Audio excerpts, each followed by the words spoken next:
क्या आपने कभी सोचा है कि हीरोज कैसे बनते हैं? क्या एक कॉस्ट्यूम से, या फिर एक स्माइल से, या एक ऐसे मोमेंट से जब दुनिया तुमसे उम्मीद छोड़ देती है और तुम खुद को छोड़ने से इनकार करते हो? माय हीरो एकेडेमिया एक सिंपल शोनेन नहीं था। ये एक सवाल था कि अगर एक सोसाइटी हीरोज पे डिपेंड करे तो वे हीरोज किन पे डिपेंड करेंगे। और आयरनी देखो, जिस एनिमे ने दुनिया को होप सिखाई, वही एनिमे अपने फैंस के सामने खुद होप लूज करता है। जिस स्टोरी ने सिंबल ऑफ पीस बनाया, उसी स्टोरी का सिंबल बन गया इंटरनेट का जोक। और फिर वही स्टोरी अपना रिडेम्पशन आर्क लिखती है एक ऐसी अंदाज में जिसे किसी ने भी एक्सपेक्ट नहीं किया था। माय हीरो एकेडेमिया की जर्नी एक एनिमे की जर्नी बिल्कुल भी नहीं है। ये एक ह्यूमन स्टोरी है जिसमें हमें फेलियर देखने को मिला, उसमें क्रिटिसिज्म दिखा, प्रेशर दिखा, रीइन्वेंशन दिखा और फाइनली एक्सेप्टेंस दिखा। आज हम वही कहानी को एक्सप्लोर करने वाले हैं जहाँ एक क्वर्कलेस लड़का ही नहीं, एक पूरी फ्रेंचाइजी प्रूव करती है कि falling down is inevitable but rising back is a choice. इस कहानी की शुरुआत 2014 में होती है, जब शोनेन जंप अपने डाउनफॉल में था। नारुतो खत्म होने वाला था, ब्लीच अपने लाइफ सपोर्ट पे था और मार्केट में एक नया लीडर चाहिए था, एक नेक्स्ट जनरेशन आइकॉन। और तभी एंटर किया कोही होरिकोशी ने और उसका एक टिमिड शेकी सा प्रोटैगनिस्ट इजुकु मिडोरिया। डेको की ओरिजिन एकदम लाइटनिंग इन अ बॉटल टाइप थी, जहाँ पे उसको कंटेन करके रखना काफ़ी इम्पॉसिबल था। क्यों? क्योंकि उस मोमेंट पर दुनिया की यूथ ने अपने आप को डेको में देखा। एक वर्ल्ड जहाँ पे टैलेंट को रिवॉर्ड किया जाता है और एफर्ट्स को इग्नोर किया जाता है। एक सोसाइटी जो कि ऑब्सेस्ड है पावर से, और एक लड़का जिसके पास ये सब कुछ भी नहीं है। और उसका एक मेंटोर जो कि उस पर बिलीव करता है कि वो ये कर सकता है। जहाँ पे ऑल माइट का एक line, you can become a hero, anime history के one of the most powerful sentence में से एक है। इसी के साथ सीजन 1 भी शुरू होता है और इस जर्नी की शुरुआत भी होती है। This is the next big shonen. इसी के साथ अगले 2-3 सालों के बीच में ही माय हीरो एकेडेमिया का एक गोल्डन एरा शुरू हुआ। माय हीरो एकेडेमिया के सीजन 2 और 3 रिलीज हुए और ये वो एरा था जब MHA सिर्फ एनिमे ही नहीं था, एक कल्चरल मूवमेंट बन चुका था। जहाँ पे सीजन 2 के स्पोर्ट्स फेस्टिवल में, जहाँ पे एक टूर्नामेंट एक कॉमन सा आर्क था, लेकिन MHA ने इस चीज़ को ही सिनेमा बना दिया। टोडोरोकी का ट्रॉमा, डेकू का एक सेल्फ रिस्किंग नेचर, बाकुगो का फ्रस्ट्रेशन, उराराका का करेज, हर एक फाइट, इमोशन, फिलोसॉफी और कैरेक्टर राइटिंग इतनी बढ़िया कि क्या ही बताऊँ। उसके बीच में स्टेन द हीरो किलर, एक ऐसा विलन जो एक ऐसा क्वेश्चन रेज करता था कि क्या मतलब है एक असली हीरो बनने का। इस आर्क ने MHA को एक चाइल्डिश शोनेन से उठा के एक मैच्योर आइडियोलॉजिकल शोनेन बना दिया। और उसी के साथ सीजन 3 में जब all might versus all for one देखा हमने, ये सिर्फ एक फाइट ही नहीं था, ये एक एरा का एंड था। और ऑल माइट के last words, next it's your turn, like literally अभी भी गूज़बम्प्स देते मेरे को। पूरी दुनिया इसके साथ रोई थी और this moment launched MHA into the shonen hall of fame. Peak, एकदम एब्सोल्यूट पीक। पर हर पीक का एक एंड होता है। 2017 से 2019 तक MHA हर जगह पे था। कन्वेंशंस में हर दूसरा कॉस्प्ले MHA के बारे में होता था। मूवी बॉक्स ऑफिस में रिकॉर्ड्स, एनिमे के रिकॉर्ड्स, सोशल मीडिया पर डेकू, बाकुगो, टोडोरोकी के अलग अलग ट्रेंड्स, शोनेन जंप्स के कवर कंटिन्यूअसली MHA के होने, एक डिबेट स्टार्ट हो गया। क्या यही नेक्स्ट नारुतो है?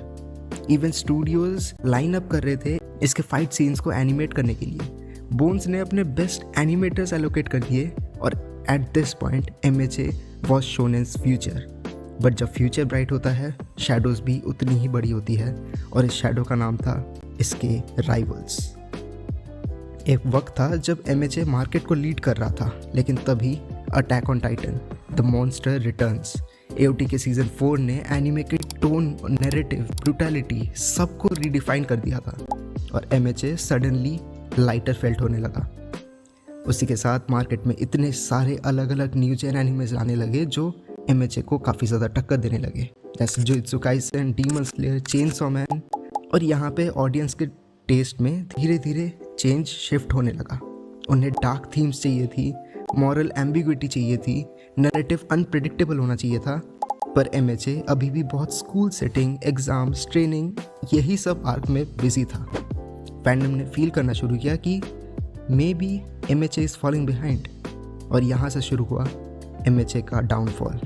अब इसका रियल डैमेज शुरू होता है इसके फैंडम के पब्लिक इमेज से, जो धीरे धीरे कोलैप्स होने लगा क्योंकि मीम्स बनने शुरू हो गए। डेकू बन गया एक क्राई बेबी वाला मीम, बाकुगो बन गया एक एंग्री पोमेरियन वाला मीम, और यहाँ पे एक सीरियल इमोशनल कास्ट एक जोक मटेरियल बन के रह गया।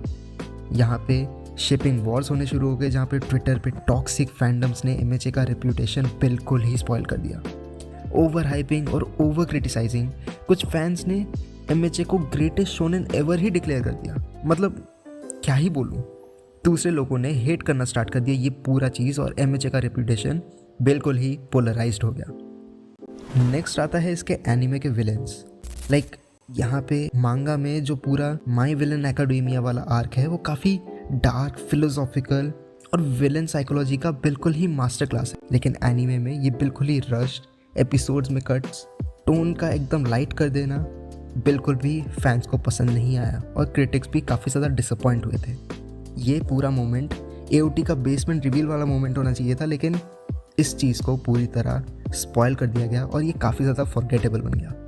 इसके साथ साथ ही सीज़न 3 के एंड होते ही एमएचए की पेसिंग काफ़ी ज़्यादा अनप्रेडिक्टेबल हो गई थी। ट्रेनिंग आर्क्स काफ़ी ज़्यादा ड्रैग कर दिए गए, इंपॉर्टेंट आर्क्स काफ़ी ज़्यादा रश कर दिए गए, और काफ़ी सारे फिलर टाइप एपिसोड्स आने लगे, और this created a sense of fatigue, और फैंस को लगने लगा कि एमएचए की आइडेंटिटी बिल्कुल ही लूज़ हो चुकी है।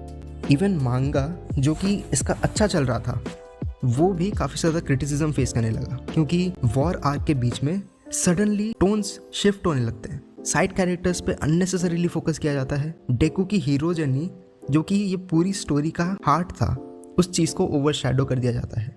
शिगाराकी जो सपोजिटली द बेस्ट विलन होना चाहिए था वो भी काफ़ी इनकंसिस्टेंट होने लगा, क्योंकि उसका आर्क, उसकी बैक स्टोरी, उसका प्लॉट ढंग से सेटअप ही नहीं किया जा रहा था, और इसके साथ टू मेनी प्लॉट होल्स बनने लगे।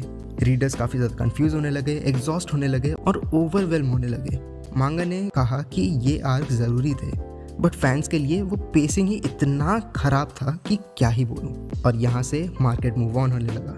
जब एमएचए इस पूरे इंटरनल चीज़ से स्ट्रगल कर रहा था, एनिमे इंडस्ट्री में काफ़ी ज़्यादा नए हैवी वेट्स आने लगे, और एंटरटेनमेंट को अकेला नॉस्टैल्जिया नहीं सेव कर सकता है। तो इसीलिए सोशल मीडिया ने अपना वर्डिक्ट दे दिया था कि MHA has fallen of, it's mid now, ये ओवररेटेड है, and this is the true downfall. कि यहाँ पे कोई भी उसके मांगा सेल्स नहीं हो रहे थे, कोई रेटिंग्स नहीं आ रही थी, और पब्लिक परसेप्शन उसकी तो बात ही छोड़ो। But remember this, that heroes fall only to rise again. और इसी के साथ आता है सीजन 6 ऑफ एमएचए, और ये बन जाता है एनिमे हिस्ट्री का one of the greatest comebacks, paranormal liberation war arc, जहाँ पे स्टूडियो बोन्स ने खुद को रिडीम किया, जहाँ पे एनिमेशन पीक था, और शिगाराकी एक ऐसा विलन बनता है जो कि ट्रूली टेरिफाइंग था। डेकू और शिगाराकी का पूरा इमोशनल बैकग्राउंड और वो पूरा सीन, बाकुगो का सैक्रिफाइस, एंडेवर का ट्रॉमा, डाबी का रिवील जो कि ग्लोबली ट्रेंड कर रहा था फर्स्ट पे, और व्यूअर्स शॉक हो गए थे कि क्या एमएचए सही में वापस अच्छा हो रहा है। नेक्स्ट आता है डार्क डेकू वाला आर्क, जो कि एक ट्रूली टर्निंग पॉइंट था, जहाँ पे डेकू फाइनली मैच्योर कर गया था। वो और एक क्राइंग चाइल्ड नहीं था, ना ही वो एक नाइव हीरो था, वो था एक ब्रोकन, एग्जॉस्टेड, ट्रॉमेटाइज्ड हीरो जो कि पूरे दुनिया को अपने कंधे में लेके चल रहा था। स्टूडियो बोन्स ने अपने एटमॉस्फेयर, डार्कनेस, रेन, इमोशन सब कुछ परफेक्ट अचीव किया था, और इस आर्क ने फैंस को रिमाइंड किया कि MHA always had depth, it just needed the right execution. और इसी के साथ मांगा भी अपने फाइनल सागा में जाने लगा, जहाँ पे सब कुछ धीरे धीरे पे ऑफ हो रहा था। शोटो वर्सेस डाबी, ओचाको वर्सेस टोगा, हॉक्स एंडेवर का रिडेम्पशन, बाकुगो का गॉडली मोमेंट, डेकू वर्सेस शिगाराकी का आइडियोलॉजी वाला बैटल, और ऑल माइट का फाइनल स्टैंड, हर एक चीज़ फिट इनटू द प्लेस और रिडेम्पशन कंप्लीट हुआ। और इस पूरी चीज़ का फाइनल स्पार्क बन के निकला वन फॉर ऑल, जहाँ पे फाइनल चैप्टर ने पूरे एमएचए के मैसेज को समराइज करके बताया कि हर एक बंदा इक्वल नहीं जन्म लेता, सोसाइटी ही विलन को बनाती है, और होप एक काफ़ी फ्रेजाइल चीज़ है। और एमएचए धीरे धीरे क्वर्क्स के बारे में कम, ह्यूमन हार्ट के बारे में ज़्यादा लगने लगा, और जो एंडिंग थी लव इट और हेट इट, एक बढ़िया सॉलिड मैसेज देके जाती है, be the hero of your own story. तो इन सब चीज़ों के बाद एमएचए की लेगेसी क्या रही? इसने पूरे शोनेन जॉनरा को रिवाइव किया, इसने न्यू फैंस क्रिएट किए, इसने आइकोनिक ग्राफिक को डिफाइन किया, ये स्टम्बल किया काफ़ी ज़्यादा मॉक्ड हुआ, लेकिन वापस से उठ के खड़ा हुआ, जस्ट लाइक डेको। माई हीरो एकेडमिया बिल्कुल भी परफेक्ट नहीं है, but it's human and this is why it will be remembered. तो दोस्तों, अगर तुम यहाँ तक आए हो तो शायद तुम भी इस कहानी से कुछ ना कुछ लेकर ही जा रहे हो। शायद वो एक थॉट है, एक इमोशन, या फिर एक नया पर्सपेक्टिव। तो कमेंट करके बताओ कि MHA के किस मोमेंट से तुम सबसे ज़्यादा इम्पैक्ट हुए। I genuinely want to know. तो अगर तुम ऐसे ही और डीप डाइव्स, अलग अलग रिकमेंडेशंस और भी ज़्यादा एनिमे कंटेंट को देखना चाहते हो तो फिर स्ट्रॉ हैट शिनोबी को सब्सक्राइब करो। एंड तो ये वीडियो अगर पसंद आया हो तो लाइक करो। This is straw hat shinobi signing off. Sayonara.